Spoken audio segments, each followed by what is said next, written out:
My last fishing session was on a brook after sticklebacks. I'm a great believer, especially where angling is concerned, that you can never have too much of a good thing. Hence, I'm back. I've just put the hook into my into my hand there. It's my little mini rod and reel setup, and as I so often say on the blog entry on my site that accompanies this, I run through all the items of tackle that I fish with, but this video is primarily what goes on the bank, plus a few ramblings as well, sharing a few thoughts.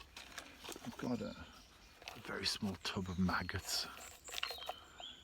In fact, I usually get through one, possibly two, and that's about it. Tackle shops wouldn't make any money if we all fish for sticklebacks, as far as bait's concerned anyway, that's a fact. Right, I'm all set, ready to go. Got a single shot, and that will sink to the bottom. Need a little bit of weight to flick it out, and then that will fall a little bit more naturally through the water, because most of the action takes place with the moving maggot as opposed to being on the deck. Can't see anything down there. It is clear now. Last session there was still the runoff from the rains that we'd had, but I'm sure that they're in there, and it's amazing, you can't see anything. The maggot goes in and the fish come from nowhere. That's how they survive in a small brook like this, because I've seen kingfishers and other birds on here that will take stickleback, so they know how to stay one step ahead. But today, that's what I'm looking to do as far as they're concerned. Just keep ahead of the pack and bank some fish. Nothing moving, but I'm sure when you see me next, I'll have a 3-spine stickleback to show you.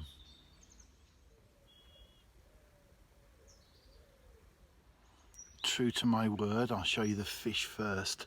The back,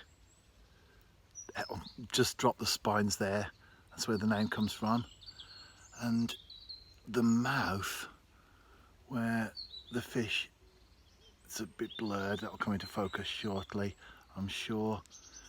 Oh, there's the hook, it comes out. I was just about to say, they will take the maggot, but the hook doesn't connect. By the time you strike, you have a split second or so before the hook comes out. Often the fish will come off the maggot as it's out the water. That's fine. Great, aren't they? Well, I think so. Okay, these videos, these blog entries don't get as many views as if I'm barbel fishing or carp or tench or whatever, but it's all about you fishing the way that you want to, isn't it, really? Unless you're doing commercial videos, then that's different. This is the 5th fish so far, and the biggest.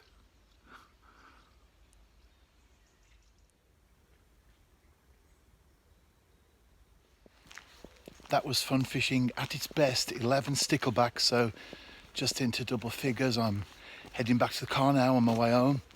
Today is it's the last day of August, so I'm up to date, very fresh and relevant, the entries in my blog.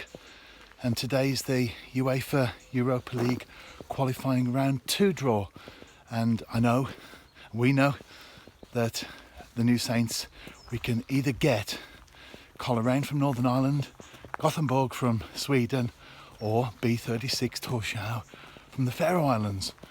From a club perspective, you'd want perhaps the Faroese or the Northern Irish at home, but I'm a ground hopper. I've been to the Faroe Islands before, I've seen 2 games there, so I wouldn't mind a trip to Sweden or Northern Ireland, but we shall see. As far as I'm concerned, it's a win-win.